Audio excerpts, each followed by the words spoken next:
श्री गुरुभ्यो नमः। नमोस्तु रामाय सलक्ष्मणाय देव्यै च तस्यै जनकात्मजायै।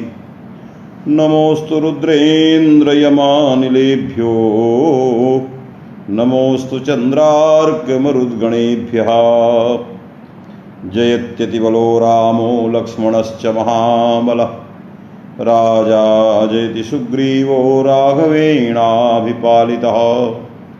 दासोऽहं कौशलेन्द्रस्य रामस्याक्लिष्टकर्मणः हनुमान् शत्रुसैन्यानां निहन्ता मारुतात्मजः।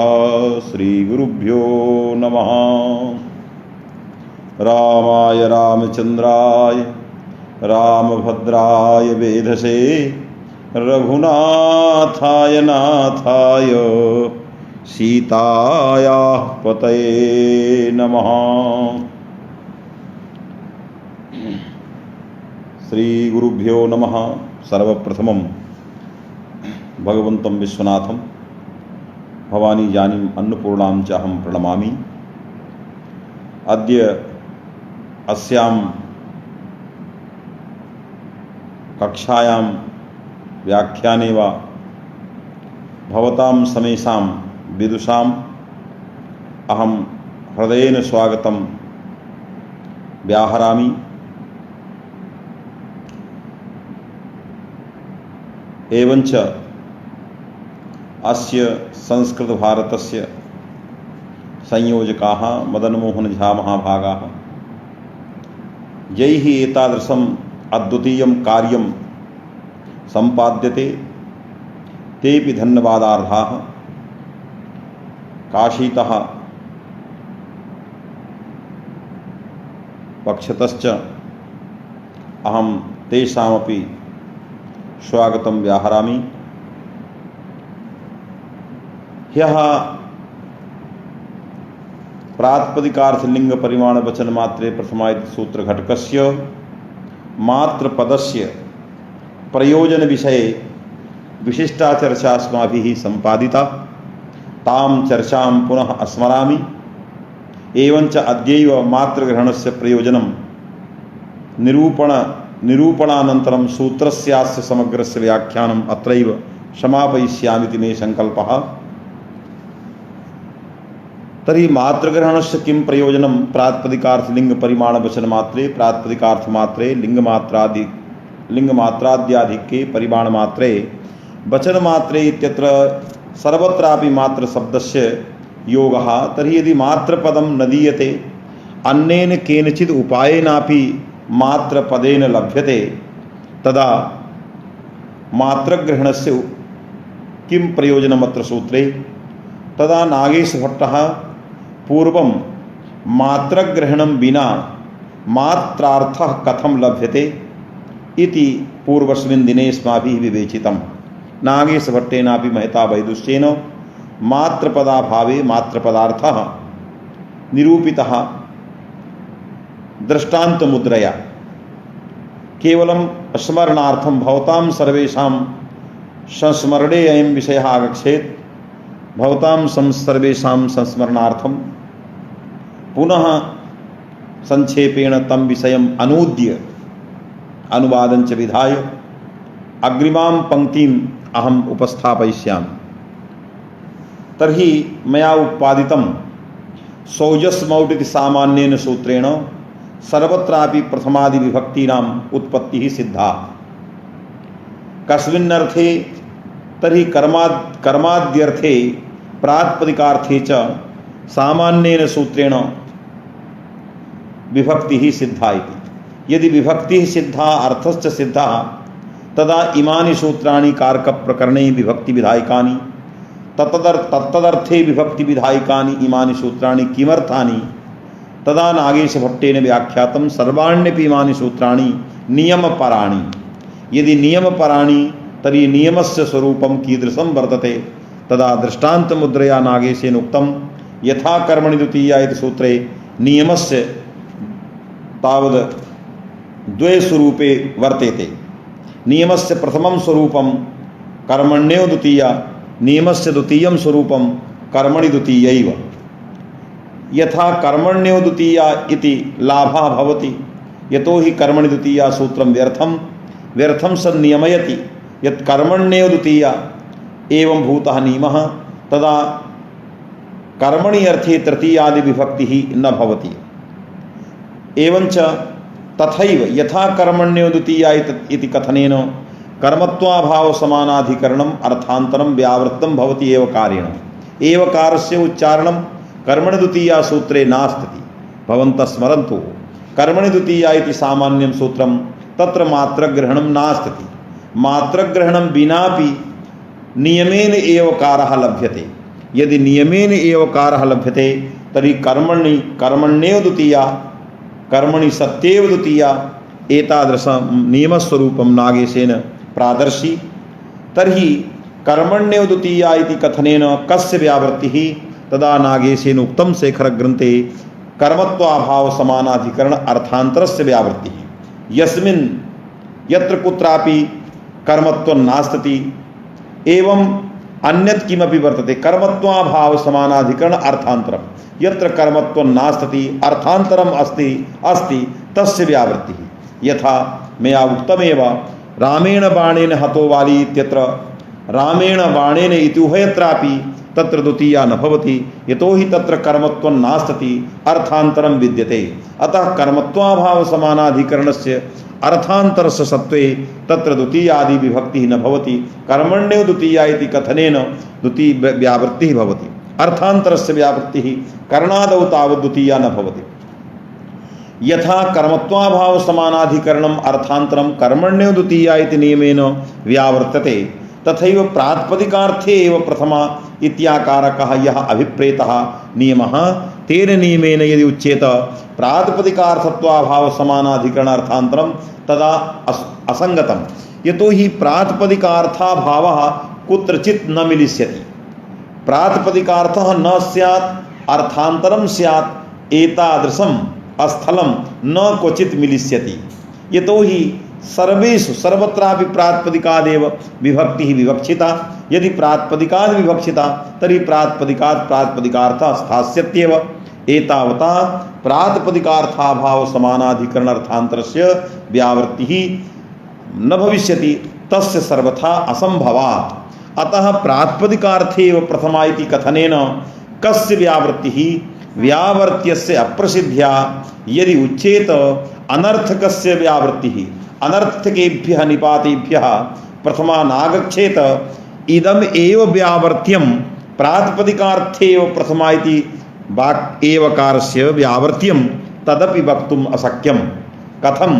यदि अनर्थकेभ्यः निपातेभ्यः प्रथमा नैव आगमिष्यति तदा सपूर्वायाः प्रथमायाः विभाषा इदं सूत्रं धार्मिकोऽसि त्वं धार्मिकोऽसि वै त्वं त्वा सुखं प्राप्नोति इत्याकारके वाक्ये त्वाम इत्यस्य स्थाने त्वा आदेशो न भविष्यति सपूर्वायाः प्रथमायाः।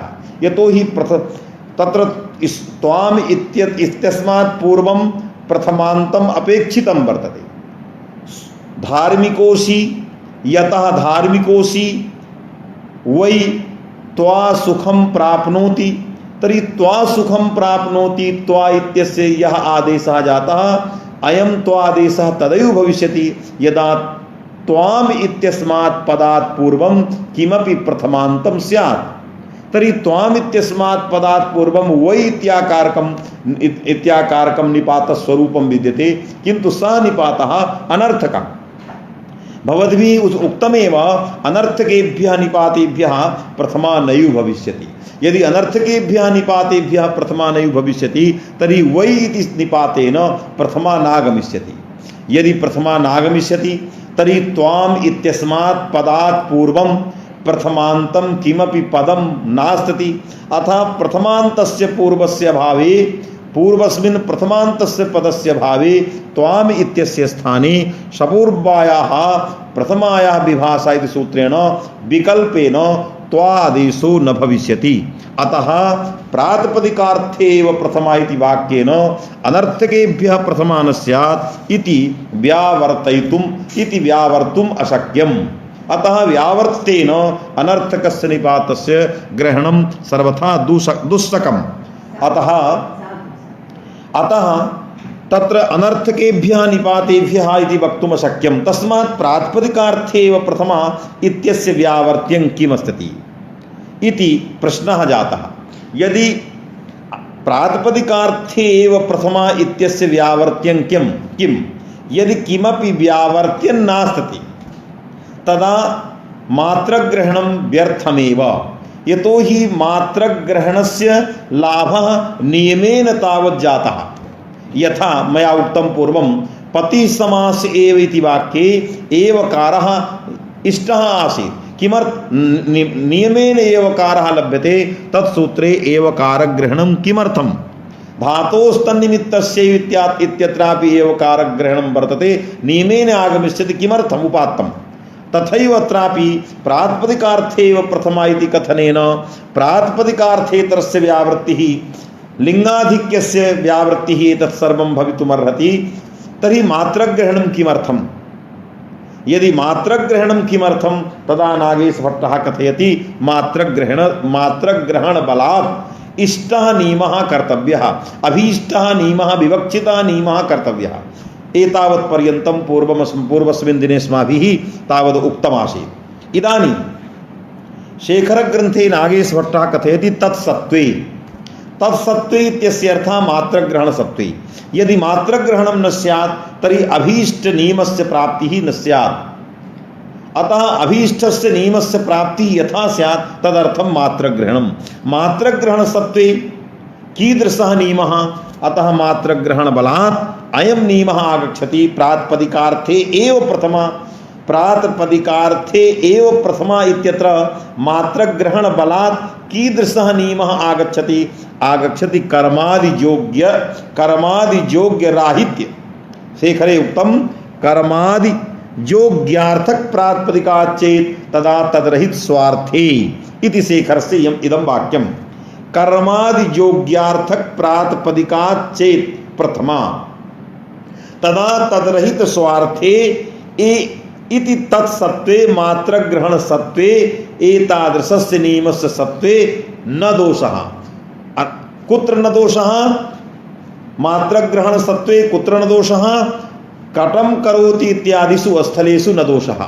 यतोहि इदानीं ध्येयं कटं करोति इत्यत्र कर्मत्वयोग्यार्थक प्रातिपदिकं वर्तते। कट इत्याकारकं प्रातिपदिकं कटं करोति इति वाक्यं वर्तते। कट इत्याकारकं प्रातिपदिकं कर्मत्वयोग्यार्थकं। कर्मत्वस्य अन्वय कर्मत्व पदार्थान्वयस्य योग्यता कट पदार्थे वर्तते। अतः कर्मत्वयोग्यार्थकं प्रातिपदिकं कट इत्याकारकं प्रातिपदिकं तस्मात् प्रातिपदिकात् प्रथमा नागमिष्यति। कथं तत्स्वार्थे आगमिष्यति प्रथमा यत्र कर्मत्वाद्याधिक्यं न भविष्यति। इदमेव मात्रग्रहणस्य प्रयोजनम्। यतोहि प्रातिपदिकार्थे एव प्रथमा कथनेन व्यावर्त्यं किमपि व्यावर्त्यं नास्ति। व्यावर्त्यस्य अभावात् कर्मण्योदतीया इत्याकारकः यथा नियमः तथा नियमो न भविष्यति। तस्मात् मात्रग्रहणं कृतं वर्तते। मात्रग्रहणबलात् तत्र प्रातिपदिकार्थे एव इत्याकारकः नियमः यदा क्रियते मात्रग्रहणबलात् तदा मात्रग्रहणस्य सार्थक्यम् आगच्छति। कथं? कर्माद्याधिक्ये प्रथमायाः व्यावृत्तिः। कटं करोति इत्यादौ कर्माद्याधिक्ये प्रथमायाः व्यावृत्तिः। तर्हि प्रथमायाः व्यावृत्तिः कर्माद्याधिक्ये न स्यात्, अतएव मात्रग्रहणं वर्तते। एवञ्च प्रातिपदिकार्थे एव प्रथमा एवं भूतः नियमः स्यात्। प्रातिपदिकार्थे प्रथमैव इत्याकारकः नियमः सूत्राभिप्रेतः नास्ति इत्येतद् द्योतयितुं मात्रग्रहणम्। इदानीं पुनः अहं स्मरामि। मैं आपको एक विशेष बात बताना चाहता हूं, इसलिए मैं थोड़ी बात हिंदी में कहना चाहता हूं क्योंकि यह ग्रंथ इस अंश में बहुत कठिन है। नियम जब किसी सूत्र के द्वारा होता है, जैसे कर्मणि द्वितीया और प्रातिपदिकार्थे प्रथमा, कर्मण्यो द्वितीया कर्मणि द्वितीयैव, प्रातिपदिकार्थे व प्रथमा प्रातिपदिकार्थे प्रथमैव, ये दो तरह के नियम महाभाष्यकार ने बताया है। और नागेश भट्ट ने अपने भाष्य प्रदीपोद्योत में ये सारे नियम जो है स्पष्टतया व्याख्यात हैं, जिनको यहाँ पर बड़े संक्षेप में रखा है। इसलिए मैं ये बात बता रहा हूँ कि आप दोनों नियमों को अच्छी तरह से पहले बैठाएंगे, तब ये आगे का ग्रंथ लग सकता है। थोड़ा सा ये वाक्य है, देखिए, नियम कारक में जो नियम बताए गए हैं वो दो प्रकार के नियम हैं, एक अर्थ नियम और दूसरा प्रत्यय नियम। ये आप जाने रहे, अर्थ नियम और प्रत्यय नियम। प्रत्यय नियम सूत्रकार को अभिप्रेत है, अर्थ नियम भाष्यकार को अभिप्रेत है। ये दोनों के पक्ष अलग अलग हैं। सूत्रकार को प्रत्यय नियम मंजूर है, क्यों? सूत्रकार संबोधने च और मात्र ग्रहण किया है। यदि उनको प्रत्यय नियम अभिप्रेत नहीं होता तो संबोधने च सूत्र बनाते नहीं, क्योंकि अर्थ नियम मान करके भाष्यकार ने मात्र ग्रहण को और संबोधने चा का खंडन किया है। मैं दोनों नियमों को आपको ये बताना चाहूं कि अर्थ नियम किसको कहते हैं, प्रत्यय नियम किसको कहते हैं। नियमो दुविधा, अर्थ नियम प्रत्यय नियमश्च। तो देखिए, एक शिष्ट पुरुषों का व्यवहार है। शिष्ट पुरुषों ने नियम के विषय में एक परंपरा चला दी है। अर्थ नियम में एवकार कहाँ रहेगा, प्रत्यय नियम में एवकार कहाँ रहेगा? तो शिष्ट पुरुषों ने कहा यत्र एवकारः ततो अन्यत्र नियमः। ये एक अभियुक्त पुरुषों का व्यवहार है। तो शिष्टोक्ति के द्वारा हम जानते हैं कि जहां एवकार है उससे भिन्न में नियम होता है। जैसे मैं आपको उदाहरण बताऊं, जैसे आपने एवकार द्वितीया में लगाया, कर्मणि द्वितीयैव, ये आपने एवकार लगाया। यहां केवल एवकार को लेकर के भी चर्चा है। यद्यपि ये अन्ययोग व्यवच्छेद है कि अवयोग व्यवच्छेद, इसकी मैं चर्चा नहीं कर रहा हूं क्योंकि क्लेश बढ़ जाएगा। तो कर्मणि द्वितीयैव जब एवकार प्रत्यय के साथ लगेगा तो यत्र एवकारः ततो अन्यत्र नियमः, तो एवकार प्रत्यय में लगा है, इसलिए इसको अर्थ नियम कहा जाएगा। आप मेरी बात समझ रहे होंगे। यत्र एवकारः, कहाँ एवकार? कर्मणि द्वितीयैव के द्वितीया, द्वितीया माने प्रत्यय, अम औट्सस। तो जब हम प्रत्यय बोधक पद में एवकार लगाते हैं तो उस नियम प्रत्यय नियम नहीं होता, वो अर्थ नियम होता है। ऐसा यत्र एवकारा ततोन्यत्र नियमः, ऐसा शिष्ट पुरुषों का कथन है। तो शिष्ट पुरुषों के कथन के माध्यम से यह हम जानते हैं कि एवकार यदि द्वितीया में लगेगा तो अर्थ नियम होगा, एवकार यदि अर्थ में लगेगा तो प्रत्यय नियम होगा। जैसे जब हम द्वितीया में एवकार नहीं लगाते, कर्म में लगाते हैं, कर्मण्येव द्वितीया कहते हैं, ये प्रत्यय नियम है। क्यों? एवकार कहाँ लगा? अर्थ में लगा। कर्म एक अर्थ है, कर्मत्व कर्म यह अर्थ है।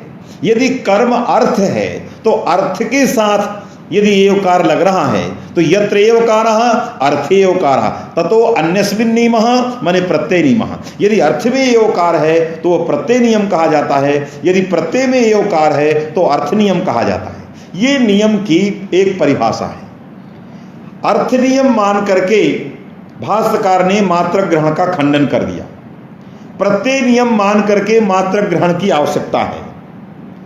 तो प्रत्यय नियम से मात्र ग्रहण आवश्यक है, इसका मतलब सूत्रकार ने मात्र ग्रहण किया है, इससे सूत्रकार को प्रत्यय नियम ये अभिप्रेत है। अर्थात प्रत्यय नियम यदि प्रातिपदिकार्थ में एवकार लगाएंगे तो कहाँ लगेगा?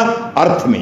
प्रातिपदिकार्थे एव प्रथमा, यह प्रत्यय नियम है, क्योंकि एवकार अर्थ में लगा। प्रातिपदिकार्थे एव प्रथमा कहने से मात्र की आवश्यकता है। यदि मात्र नहीं रखेंगे, प्रातिपदिकार्थे प्रथमा कहेंगे तो कर्मत्वादि जो अर्थबोधक शब्द होंगे वहां भी प्रथमा प्राप्त होगी। अर्थात कटम करोति के कट में भी प्रथमा प्राप्त होगी। प्रातिपदिकार्थे प्रथमा यदि मात्र नहीं रखते हैं, और यदि मात्र रख देते हैं तो मात्र ग्रहण के बल पर अर्थ होता है कर्मत्वादि योग्यार्थक प्रातिपदिकात् चेत प्रथमा तदा तदरहित स्वार्थे। माने कर्मत्वादि योग्यार्थक प्रातिपदिक है कट, यदि उससे प्रथमा होगी तो कर्मत्वादि रहित स्वार्थ होना चाहिए, माने प्रातिपदिकार्थ होना चाहिए। तो कर्मत्व रहित स्वार्थ माने प्रातिपदिकार्थ रहेगा तभी प्रथमा होगी। इससे इष्ट सिद्धि हुई कि कर्मत्वाद्यर्थ में प्रथमा न हो, इसलिए मात्र रखा गया है। आदिना संबोधनाधिक्य भी लेना है। जैसे हे राम में प्रातिपदिकार्थ से इतर संबोधन ज्यादा है।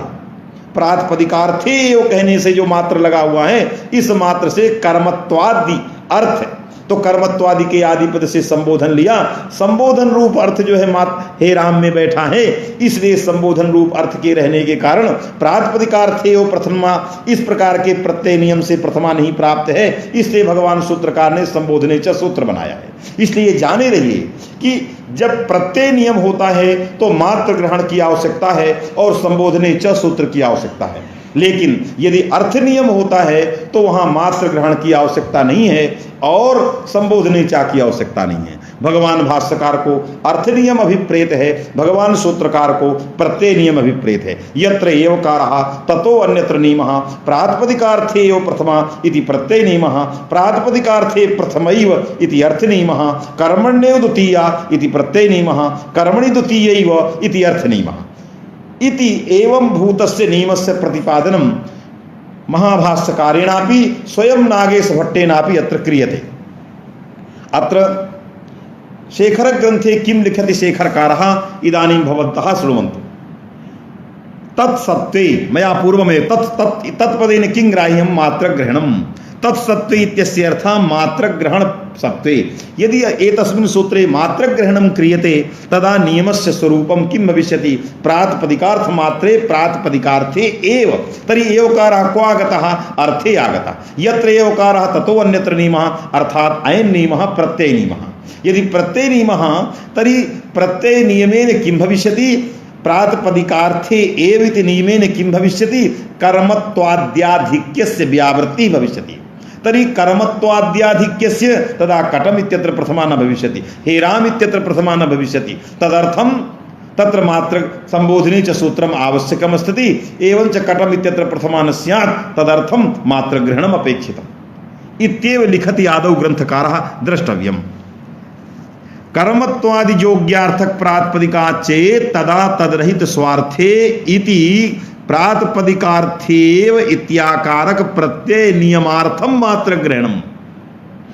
इस प्रकार के प्रत्यय नियम को सूत्रकार का मत है, सूत्रकार को अभीष्ट है। एतद् बोधयितुम एव मात्र ग्रहणम इत्यर्था न दोषः। कुत्र न दोषः कटं करोति इत्यादौ प्रथमायाः प्राप्तिर्नास्ति। क्यों तत्र तस्मिन् कटं करोति इत्यत्र कर्मत्वादि अन्वयस्य योग्यता वर्तते। अतः कर्मत्वादि योग्यार्थकम यत्प्रातिपदिकम तस्मात् प्रथमा चेत तदा तदरहित कर्मत्वादि रहित स्वार्थे प्रातिपदिकार्थे इति अर्थकरणात् कुत्रचित् दोषः नास्ति। अतएव अग्रे ग्रंथकारः लिखति इदमेव मात्र ग्रहणम प्रातिपदिकार्थ मात्र इत्यस्मिन् सूत्रे इदमेव मात्र ग्रहणम कर्मणि द्वितीया इत्यादेः मदुक्त नियमत्वे मानम। इदमेव मात्र ग्रहणम कथयति कर्मणि द्वितीया इत्यस्मिन् सूत्रे कर्मण्येव द्वितीया इत्येव नियमः सूत्रकाराभिप्रेतः। प्रत्यय नियमः एव सूत्रकारेण इष्यते। मदुक्त नियमत्वे मानम कर्मणि द्वितीया। मदुक्त नियमः कः प्रत्यय नियमः प्रातिपदिकार्थे एव तथैव अत्रापि कर्मणि द्वितीया इत्यस्मिन् सूत्रे नियमः कर्मण्येव इति प्रत्यय नियमः सूत्रकाराभिप्रेतः। कर्मण्येव द्वितीया इति कथनेन तत्र प्रत्ययस्य व्यावृत्तिः न भवति, अर्थान्तरस्य व्यावृत्तिः भवति। अतः कर्मण्येव द्वितीया इति कथनेन कर्मत्वाभाव समानाधिकरण अर्थान्तरस्य व्यावृत्तिः न तु प्रत्ययस्य। अतः प्रातिपदिकार्थे एव प्रथमा इति लाभः सिद्धः। मात्रग्रहणं किमर्थं मात्रग्रहणं तु कथयति कर्मादियोग्यार्थक प्रातिपदिकात् चेत् प्रथमा इष्टा तदा कर्मत्वादिरहित स्वार्थे एतदर्थम एनं बोधयितुं प्रत्यय नियमं बोधयितुम् अत्र मात्रग्रहणम्। इदमेव मात्रग्रहणं कर्मणि द्वितीया इत्यादि मदुक्त नियमत्वे प्रमाणम्। अग्रे भवन्तः पश्यन्तु मात्रग्रहणाच्च सूत्रे मात्रग्रहण यतो हि प्रत्यय नियम पक्षे मात्रग्रहणस्य आवश्यकता। अतएव ग्रंथकारः इदानीं सूत्रकाराभिप्रायं प्रतिपादयति। मात्रग्रहणाच्च सूत्रकारस्य प्रत्यय नियम पक्षः एव अभिमतः इति गम्यते। मया पूर्वम् उक्तं। शेखरकारः कथयति मात्रग्रहणाच्च सूत्रकारस्य प्रत्यय नियम पक्षः एव अभिमतः इति गम्यते। सूत्रकारस्य प्रत्यय नियम पक्षः अभिमतः इति मात्र ग्रहण बलात् गम्यते। यतोहि अर्थनियम पक्षे मात्रस्य आवश्यकता नास्ति। अहं कथयिष्यामि, अर्थनियमस्य प्रतिपादनं करिष्यामि। अर्थनियम पक्षे मात्रस्य आवश्यकता नास्ति। कथम्? इदानीं शृण्वन्तु। अर्थनियम पक्षे मात्रग्रहणं निरर्थकं। नहि कश्चित् सूत्रकारः एवं वाञ्छति यत् मत्पदं निरर्थकं स्यात्, अतः मदीयं किमपि वचनं निरर्थकं न स्यात्, अतः तादृशः एव नियमः सूत्रकारस्य अभिप्रेतः। तर्हि प्रत्ययनियमपक्षः सूत्रकारस्य अभिप्रेतः मात्रग्रहणबलात्, किन्तु तद् अकरणरूपं लाघवं भाष्यकारमते मात्रग्रहणं न करणीयम् इत्याकारकं लाघवं भाष्यकारमते अस्ति। अतः भाष्यकारः कथयति अर्थनियमः अस्माभिः अङ्गीकर्तव्यः। अर्थनियमः कः? अर्थनियमः कर्मणि द्वितीयैव। कर्मणि द्वितीयैव इति कथनेन कर्मत्वाद्याधिक्ये, कर्मणि द्वितीयैव इति नियमकरणेन कथं करोति इत्यत्र कर्मत्वाद्याधिक्ये प्रातिपदिकार्थापेक्षया तत्र कर्मत्वम् अधिकं भासते। कर्मणि द्वितीया कथं करोति इत्यादौ यदि कर्मणि द्वितीयैव इत्याकारक नियमः अर्थनियमः भाष्याभिप्रेतः अङ्गीक्रियते, तदा कथं करोति इत्यादौ कट शब्दात् प्रथमा न प्राप्ता जं व्यावर्तयितुं मात्रग्रहणमासीत्। कथं न प्राप्ता प्रथमा? मात्रग्रहणस्य प्रयोजनं मया प्रतिपादितं। कथं करोति इत्यादौ प्रथमा न स्यात्, किन्तु तत्र प्रथमा प्राप्ता एव नास्ति। अर्थनियमात् कथं कर्मणि द्वितीयैव, कर्मणि द्वितीयैव इति कथनेन एव कारेण न प्रथमा। तर्हि कर्माद्याधिक्ये एव प्रथमा न भविष्यति। अतः कर्मणि द्वितीयैव न प्रथमा इति कथनेन कथं करोति इत्यादौ प्रातिपदिकार्थस्य सत्त्वेपि कर्मादि अर्थस्य सत्त्वात् तत्र प्रथमा न भविष्यति एव कारेण प्रथमायाः व्यावृत्तिः। अतः यत्र प्रथमा विभक्तिं व्यावर्तयितुं कथमित्यादौ व्यावर्तयितुं यत् मात्रग्रहणं सूत्रे कृतमासीत् सूत्रकारेण तद् मात्रग्रहणं सर्वथा निरर्थकम् इति भाष्यकारस्य हार्दम्। अतएव मन्येऽहं भवद्भिः सर्वैरवगतं यत् प्रत्यय नियमः कः अर्थनियमश्च कः। यत्र एव कारः ततो अन्यत्र नियमः। प्रातिपदिकार्थे एव नियमः इति प्रत्यय नियमः। कर्मण्येव द्वितीया इति कथने प्रत्यय नियमः। तर्हि कर्मण्येव द्वितीया इति कथनेन कर्मत्वसमाना कर्मत्वाभावसमानाधिकरणार्थान्तरस्य व्यावृत्ति न तु प्रथमायाः। अतः प्रथमा प्राप्ता जां व्यावर्तयितुं मात्रग्रहणम्। किन्तु कर्मणि द्वितीयैव इति कथनेन कथमित्यादौ प्रथमा न प्राप्ता द्वितीयैव प्राप्ता एव कारेण प्रथमायाः व्यावृत्तिः अर्थनियमेन। अतः जां प्रथमां व्यावर्तयितुं मात्रग्रहणमासीत् तद् न करणीयम् इति भाष्याशयः। इति प्रत्ययनियमः एवञ्च अर्थनियमः इति नियमद्वयं मया तावत् प्रदर्शितम्। स्वयं ग्रंथकारः कथयति। इदानीं शृण्वन्तु कथं भूतं नियमस्वरूपं ग्रंथकारः प्रतिपादयति। मात्रग्रहणाच्च सूत्रकारस्य प्रत्ययनियमपक्षः एव अभिमतः इति गम्यते अनुमीयते अस्माभिः। यतोहि सूत्रकारेण मात्रग्रहणं कृतं, संबोधने च सूत्रं विरचितं, किन्तु तद् अकरणलाघवेन संबोधने इत्याकारकं सूत्रं न कार्यं, प्रातिपदिकार्थमात्रे यत्र मात्रग्रहणं न कार्यम् इति अकरणलाघवम् एव आधारीकृत्य भाष्यकारेण कर्मणि द्वितीयैव इत्याकारक अर्थनियमः उक्तः भाष्ये। ग्रन्थे आगतः कर्मणि द्वितीयैव इत्याकारक अर्थनियमः भाष्ये उक्तः। किमर्थम् अकरणलाघवेन? किमकरणं? किन्न करणीयं? मात्रग्रहणं न करणीयं, संबोधने च सूत्रं न करणीयम्। एतादृश संबोधने च मात्रग्रहण इत्यादि अकरण लाघवेन कर्मणि द्वितीयैव इत्याकारक अर्थनियमः भाष्ये आगतः उक्तः। तर्हि अर्थनियमः आगतः पुनः श्रीमद्भिः ध्येयं कर्मणि द्वितीयैव इति कथनेन एव कारेण कस्य व्यावृत्तिः प्रथमायाः।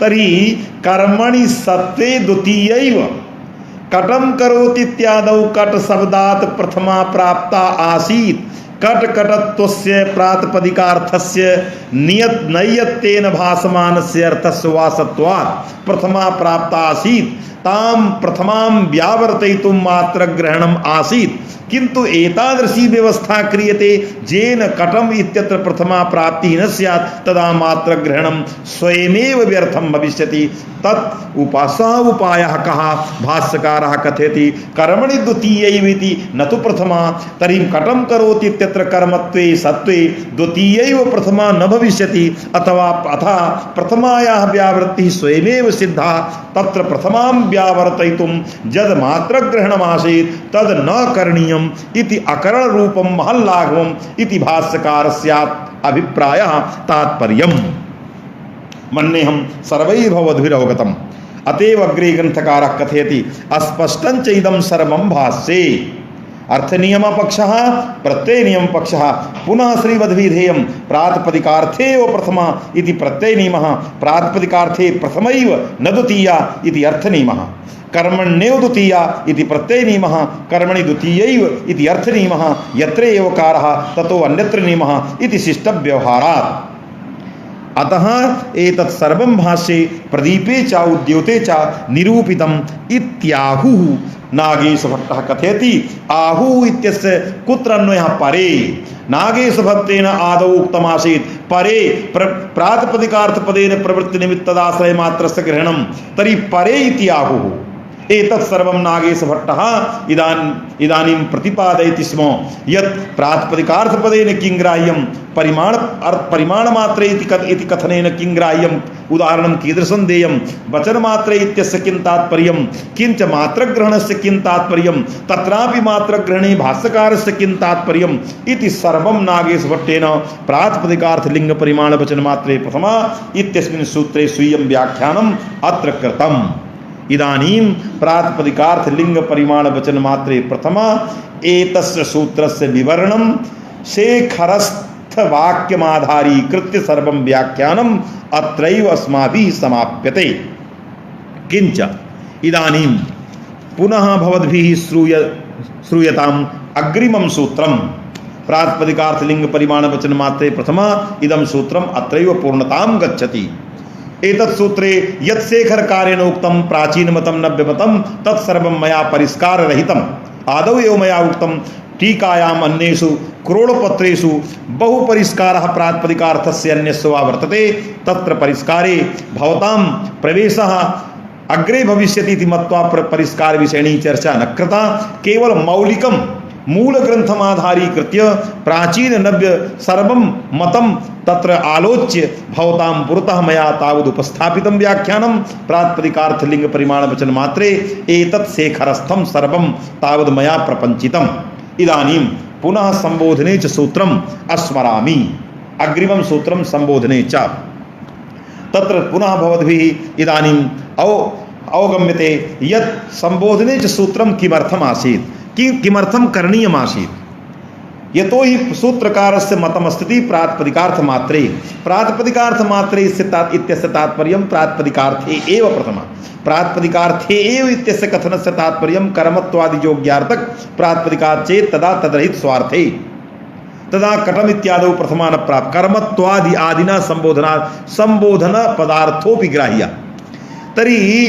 प्रातिपदिकार्थ मात्रे प्रथमा प्रातिपदिकार्थे एव प्रथमा इति कथनेन प्रातिपदिकार्थेतरस्य यस्य कस्यचित् अर्थस्य भानस्य सत्त्वे तत्र प्रथमा न भविष्यति यथा कटं करोति इत्यादौ प्रातिपदिकार्थेतरस्य कर्मत्वादेः अर्थस्य सत्त्वात् तत्र प्रथमा न भवति तथैव हे राम इत्यादौ प्रातिपदिकार्थेतरस्य राम रामत्वपुस्त्वात्यतिरिक्तस्य संबोधनस्य अर्थस्य भानात् अधिकस्य अर्थस्य अनैयत्येन प्रवृत्तिनिमित्त तदाश्रयातिरिक्ते अतिरिक्तस्य अर्थस्य वा भानात् तत्र हे राम इत्यादौ प्रथमा न प्राप्ता तदर्थं सूत्रारंभः संबोधने च चकारात् प्रथमा अनुवर्त्यते एतावता संबोधनाधिक्ये तर्हि संबोधने प्रथमा संबोधनाधिक्ये वा प्रथमा अत्र मतद्वयम् यथा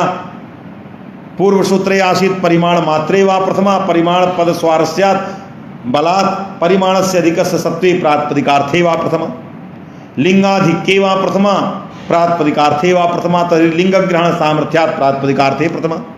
तर्हि यथा लिंगग्रहण सामर्थ्यात् प्रातिपदिक लिंगग्रहण सामर्थ्यात् लिंगाधिक्यं सोढव्यं, सामर्थ्यात् परिमाणाधिक्यं सोढव्यं, तथैव संबोधने च सूत्रारंभ आरंभ सामर्थ्यात् संबोधनाधिक्यं सोढव्यं, संबोधने च सूत्रारंभ सामर्थ्यात्।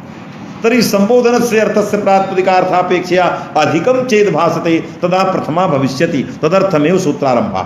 तर्हि न प्राचीनैः उच्यते प्रातिपदिकार्थे यत् वर्तमानं यत् प्रातिपदिकं ततः संबोधने प्रथमा इति प्राचीनानां मतम्। प्राचीनैः संबोधने अर्थे प्रथमा विधीयते, किन्तु नागेशभट्टः कथयति एवं समीचीनं नास्ति, संदर्भविरोधः।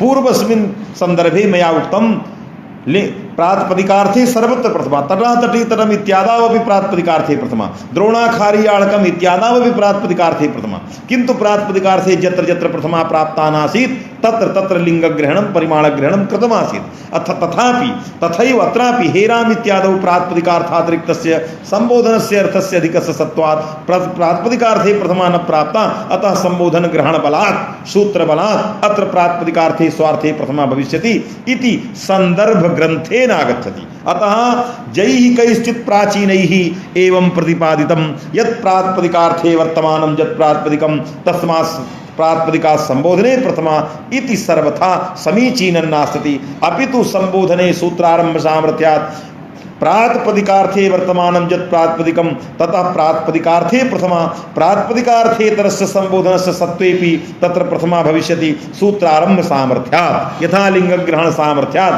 परिमाणग्रहण सामर्थ्यात् अत्रापि संबोधने च सूत्रारंभ सामर्थ्यात् संबोधनस्य अर्थस्य अधिकस्य सत्त्वे प्रथमा भविष्यति प्रातिपदिकार्थे इति नागेशस्य हार्दिकं मतम्। अतएव नागेशभट्टः कथयति। इदानीं शृण्वन्तु, जलं पीत्वा अहं पुनः पाठयिष्यामि। शेखरे ग्रन्थे आगच्छति, पश्यन्तु भवन्तः। संबोधने च इत्यस्मिन् सूत्रे किं लिखितं? तत्र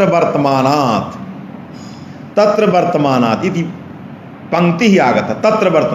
तत्र वर्तमानात् संबोधने अर्थे वर्तमानात् प्रातिपदिकात् स्वार्थे प्रातिपदिकार्थे प्रथमा, संबोधनस्य अर्थस्य अधिकस्य सत्त्वात् पूर्वसूत्रेण प्रथमा न प्राप्ता, तदर्थं सूत्रारंभः।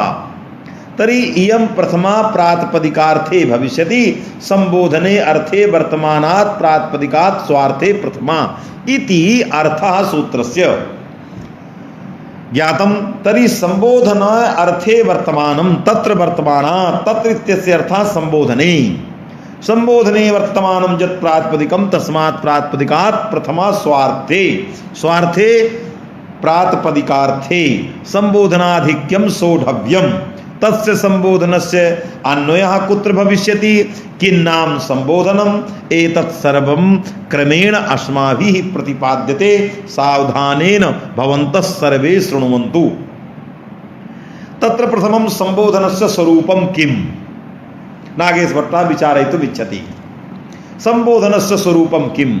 तदनन्तरं संबोधन पदार्थस्य अन्वयः कुत्र? तदनन्तरं संबोधन पदार्थान्वयस्य प्रयोजनं किम्? कुत्र संबोधनं? संबोधन पदार्थस्य प्रयोजनं किम्? एतत् सर्वम् अत्र सूत्रे विचारितं वर्तते। प्रथमं संबोधन स्वरूपं, तदनन्तरं संबोधनस्य प्रयोजनं, तदनन्तरं संबोधनस्य अन्वयः, तदनन्तरं संबोधनान्वयस्य प्रयोजनम्, इमानि प्रकरणानि क्रमशः अत्र सूत्रे शेखरकारेण वर्णितानि प्रकरणानि सन्ति, क्रमशः अहम् उपस्थापयामि। शेखर ग्रंथे आदौ संबोधनस्य किं स्वरूपम् इति निरूपितम्। तर्हि संबोधनस्य स्वरूपं किम्? तर्हि शेखरकारः कथयति अभिमुखीकरणम्। अभिमुखीकरणम् इत्यस्य अर्थः अभिमुखी भावः। गुरुणा तावदध्यापितः। अभिमुखीकरणम् इत्यस्य किमर्थः? अभिमुखी भावः। अभिमुखी भवनानुकूल कश्चित् व्यापारः हेराम इत्याकारक शब्द प्रयोग रूपः। अवगच्छन्तु भवन्तः अभिमुखी भवनम अभिमुखीकरणम एतत् फलं वर्तते। एतस्य फलस्य इदं च फलं व्यापारजन्यं। तर्हि व्यापारः कः? शब्दप्रयोगरूपः। कश्चित् प्रयोक्ता शब्दस्य प्रयोगं करोति हे राम इत्याकारक शब्दप्रयोगात्मक व्यापारेण तत्र संबोध्यमाने जने अभिमुखीकरण रूपं फलम् उत्पद्यते। अतः अभिमुखीकरणानुकूल व्यापारः प्रयोक्तु व्यापारः। यह हे राम मां पाहि इत्याकार वाक्यस्य प्रयोक्ता तस्य व्यापारः वर्तते अभिमुखी भवनानुकूल व्यापार अभिमुखीकरणानुकूल व्यापार हे राम इत्याकारक शब्द प्रयोग रूप तेन शब्द प्रयोग रूप व्यापारेण जन्यम फलम अभिमुखी भवनम तावत् तत्तत् संबोध्यमाने जने ए इति तावत् स्वरूपम आगच्छति। तस्मान् नागेशेन लक्षणं कृतम अभिमुखीकरणम भवनं वा यत् संबोधनस्य स्वरूपम नागेशेन प्रतिपादितं तत्र कुतः नागेशेन अधिगतम् इदमेव लक्षणम् अस्ति इति लक्षणं संबोधनस्य कुतः प्राप्तं कुतः अधिगतं नागेशेन तद् एतस्य लक्षणस्य उपजीव्यं किम्? अतः इदानीम् उपजीव्यम् उपस्थापयितुम् अहम् इच्छामि। नागेश भट्टः वाक्यपदीय ग्रंथस्य संबोधन स्वरूपं स्वीकृत्य संबोधनस्य इदं लक्षणम् अत्र उपस्थापितवान्।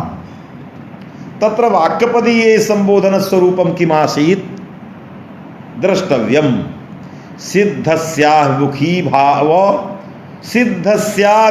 सिद्धस्याभिमुखी भाव मात्रं संबोधनं विदुः प्राप्ताभिमुख्यो ह्यर्थात्मा क्रियासु विनियुज्यते इति भर्तृहरिः वदति। संबोधनस्य लक्षणं करोति सिद्धस्याभिमुखी भाव मात्रं केवलम् अभिमुखी भाव मात्रम् इत्यर्थः केवलं सिद्धस्य अभिमुखी भाव मात्रं संबोधनं वैयाकरणा विदुः अन्ये च विदुः। तर्हि सिद्धस्य सिद्ध पदार्थः का यदि सिद्धः न भवति तर्हि संबोधन से प्रयोगः एव नागच्छति। सिद्धस्य संबोध्यतावच्छेदक रूपेण ज्ञातस्य संबोध्यतावच्छेदक रूपेण यः पदार्थः अस्माभिः ज्ञातः तस्मिन् ज्ञाते पदार्थे यद् अभिमुखीकरणं तदेव संबोधनम्। सिद्धस्य अभिमुखी भावः संबोध्यमानः जनः अस्माभिः पूर्वतः ज्ञायते। रामः कः जब संबोधयामि हे राम रामः कः इति वयं जानीमहे पूर्वतः एव। तर्हि रामः सिद्धः संबोध्यमानः रामः सिद्धः संबोध्यतावच्छेदक रूपेण रामपदार्थं जानामि। यदि संबोध्यतावच्छेदक रूपेण राम पदार्थं न जानीमहे वयं तदा हे राम मां पाहि इति वाक्य प्रयोगः न स्यात्। यतोहि रामं नैव जानामि तदा कथं संबोध्यमानं प्रति संबोधनम् अस्माभिः करिष्यते। अतः संबोधनं तं प्रत्येव भवति यस्य ज्ञानं पूर्वतः भवति। यस्य ज्ञानं पूर्वं न भवति तं प्रति संबोधनं भवत्येव नहीं। अहं कलियुगे उत्पत्स्यमानं शृण्वन्तु भवन्तः अस्मिन् कलियुगे उत्पत्स्यमानं भगवन्तं श्रीचरणं नैव जानामि। कलियुगस्य कस्मिन् चरणे भगवान् प्रादुर्भविष्यति इति नैव वयं जानीमहे। किन्तु अतएव कलियुगस्य कस्मिन् चरणे भगवान् उत्पत्स्यते इति नैव वयं जानीमः। अतएव संबोधनम् इदानीं नैव अस्माभिः कर्तुं शक्यः। हे कल्की इति संबोधनं कर्तुम् अशक्यः। हे कलियुगे उपासितलोकः इति कर्तुम् अशक्यः। कथम् इदानीं नोत्पन्नश्चेत् न ज्ञातः अतः तं प्रति संबोधनं कर्तुं सर्वथा दुस्सहम्। तस्मात् सिद्धस्य संबोध्यतावच्छेदक रूपेण ज्ञातस्य पदार्थस्य अभिमुखी भाव मात्रम संबोधनम न अभिमुखः अनभिमुखः अनभिमुखः अभिमुखः संपद्यते एवं अभिमुखी भावः इत्यस्य अर्थः सम्मुखी भावः। न अभिमुखः अनभिमुखः अनभिमुखः अभिमुखो भवति अभिमुखः संबध्यते स एव भावः अभिमुखी भावः एवंच सम्मुखी भाव इत्यर्थः। तर्हि सिद्ध पदार्थस्य यः अभिमुखी भावः ज्ञात पदार्थस्य यः अभिमुखी भावः अभिमुखी भाव रूपं यत् फलं तदेव संबोधनं भवन्तः सर्वे जानन्ति। एतस्य प्रयोजनं किमस्ति अग्रे कथयति भर्तृहरिः। प्राप्ताभिमुख्यो ह्यर्थात्मा क्रियासु इति विनियुज्यते। इमम् अमुम श्लोकम पद्यम आधारीकृत्य अस्मिन् सूत्रे शेखरकारेण प्रक्रमशः तावत् निरूपणं कृतम्। सर्वप्रथम संबोधनस्य स्वरूपं संबोधनम् अभिमुखीकरणं यतो हि आगतमासीत् सिद्धस्य अभिमुखी भावमात्रं संबोधनं विदुः। तदनन्तरं प्रयोजनम् आगतम्। अतएव शेखरकारः कथयति मूले तत्फलं प्रवृत्ति निवृत्ति।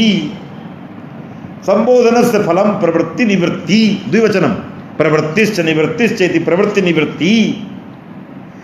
तर्हि वाक्पदीयेऽपि आगतं प्राप्ताभिमुख्यः ह्यर्थात्मा हि इत्यस्य अर्थः यतः प्राप्ताभिमुख्यः अयम् अर्थात्मा अतः एतस्य अर्थात्मनः जनस्य संबोध्यमानस्य क्रियासु विनियुज्यते क्रियासु विनियोगः। तर्हि प्राप्ताभिमुख्यः प्राप्तम् आभिमुख्यं जेन असौ प्राप्ताभिमुख्यः प्राप्तम् आभिमुख्यं जेन असौ प्राप्ताभिमुख्यः। कः प्राप्ताभिमुख्यः? अर्थात्मा। अर्थपूर्णश्चासौ आत्मा अर्थात्मा। पूर्णपदस्य लोपः साक्पार्थवादीनां सिद्धे उत्तरपदस्य लोपस्य उपसंख्यानम्। यथा देवपूजकः देवब्राह्मणः देवश्चासौ पूजकः देवपूजकः स चासौ ब्राह्मणादे तथैव अर्थस्य पूर्णः अर्थपूर्णः अर्थपूर्णश्चासौ आत्मा अर्थात्मा पूर्णपदस्य लोपः। तर्हि अर्थपूर्णः अर्थात्मा संबोध्यमानः जनः अर्थात्मा आहोषित अर्थते बोध्यते असौति अर्थ एव रूपम आत्मा जस्य तत् सा असौ अर्थात्मा संबोध्यमानः जनः। तर्हि अर्थपूर्णश्चासौ आत्मा अर्थात्मा इति वाक्पदीकारेण व्याख्यानं कृतम्। एवं भूतः कश्चित् अर्थात्मा प्राप्ताभिमुख्यः यतः आभिमुख्यं प्राप्तः अर्थात्मा कश्चित् एवं भूतः यतः अतः तस्य अर्थात्मना पुरुषस्य संबोध्यमानस्य जनस्य कुत्र अन्वयः क्रियासु विनियोगः। यतो हि अभिमुखी भावः किमर्थं क्रियायां प्रवृत्त्यर्थम्। तर्हि सिद्धस्याभिमुखी भावमात्रं संबोधनं विदुः प्राप्ताभिमुख्यो ह्यर्थात्मा क्रियासु विनियुज्यते। कथं क्रियासु विनियोगः? क्रियासु विनियोगे किं प्रयोजनम्? अतः एतत् सर्वं नागेशभट्टेन अत्र निरूपितम्। अहम् इदानीम् अत्यन्तं परिश्रान्तोऽस्मि। अतः अत्रैव स्वकीयं व्याख्यानम् अद्य अहं समापयामि। पुनः तावत् श्वः यथाक्रमं भविष्यति। सर्वेपि श्रोतारः साधुवादार्हाः धन्यवादाः। अहं नमस्करोमि। धन्यवादाः।